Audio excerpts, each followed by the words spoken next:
Since its launch in 2021, DJI's Mavic 3 has been the drone for serious content creators who want relatively simple operation.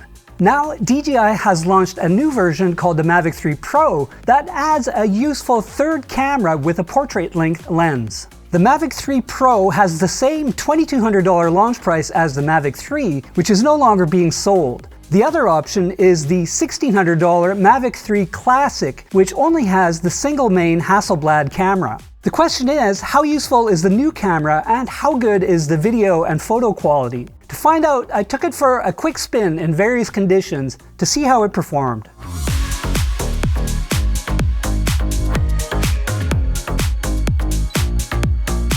The Mavic 3 Pro has a triple camera system instead of two as before. Those include the existing 24mm 4/3 wide-angle Hasselblad camera with variable aperture, along with the 7x zoom 166mm tele camera. What's new is a 70mm equivalent portrait camera with 3 times the reach of the main camera. It also introduces a new log mode from DJI called D-Log-M. Like the regular D-Log mode, this improves dynamic range, but is easier to edit later on. DJI has said the camera is designed for a range of different scenarios, from framing intriguing buildings to cars and commercial shoots. I'd take that to mean that not only it offers a useful new field of view, but also quality that's high enough for professional work. So does it deliver on those things? On the first point, without a doubt. The 70mm framing is ideal for a lot of scenarios, ranging from people shots to high-speed action. For instance, the main camera lets you take nice tracking shots, flying behind, towards, or behind vehicles, cyclists, and more. But you have to get relatively close to get a sense of speed, and the wide angle makes the background appear farther away. The new camera, in comparison, lets you back the drone away from the subject with the same or even tighter framing. Background subjects appear closer, allowing for a better sensation of speed and more exciting shots overall. Quality, though, is another matter. The new camera has a 48 megapixel 1/1.3-inch sensor with about a third the area of the 4/3 sensor on the main camera. In addition, while it offers the new D-Log-M mode, it doesn't support regular D-Log like the main camera. The smaller sensor area means less detail and inferior low-light capability. The lack of full D-Log also limits the camera's potential dynamic range. And unlike the main camera, which has a variable aperture between f2.8 and f11, it has a fixed f2.8 aperture. That provides less flexibility when shooting, particularly on sunny days. That's not to say quality is bad by any means.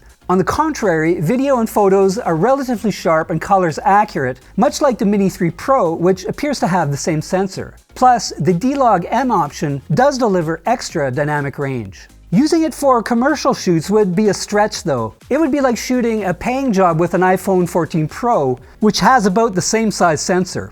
It's also challenging to match it up to the main 4/3 camera, as the difference in quality is apparent. If you want to use D-Log on the main camera and D-Log-M on the portrait camera, sorting out the colors later is more of a challenge too. If you take it for what it is though, you can certainly get great results from the Mavic 3 Pro's new portrait camera. The field of view opens up new creative and practical avenues, so I think it's great for YouTubers and others.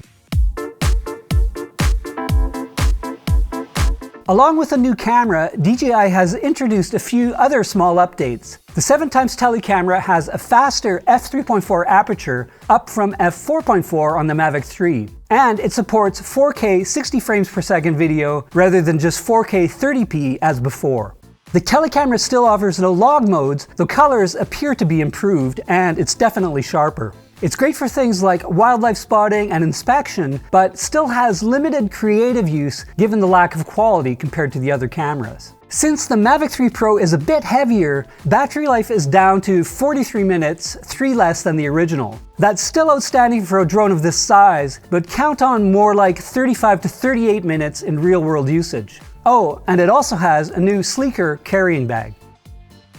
Otherwise, the Mavic 3 Pro has the same features as the Mavic 3. Those include the same excellent obstacle detection that makes flying easy for amateurs, along with subject tracking modes like master shots and quick shots. It offers the same 1080p 60 frame per second video transmission over a 15-kilometer range. With the Mavic 3 Pro, DJI is giving content creators and videographers a bit more for their money. The Mavic 3 was already easily the best drone in its category, and the new model is even better. The new camera is an awesome addition as long as you're aware of the quality limitations compared to the main camera. As before, the Mavic 3 Pro costs $2,200 with the basic DJI RC controller. If you can afford it though, get the $3,000 Flymore combo, which includes 2 extra batteries, a charging hub, ND filters, and the aforementioned bag. Add $900 if you want the DJI RC Pro controller. Finally, the Cine version with ProRes and a built-in 1TB SSD costs $4,800 with the DJI RC Pro controller and Flymore bundle. Thanks for watching, and if you enjoyed this video, please hit like and subscribe. And for more on technology, including cameras, check out Engadget.com.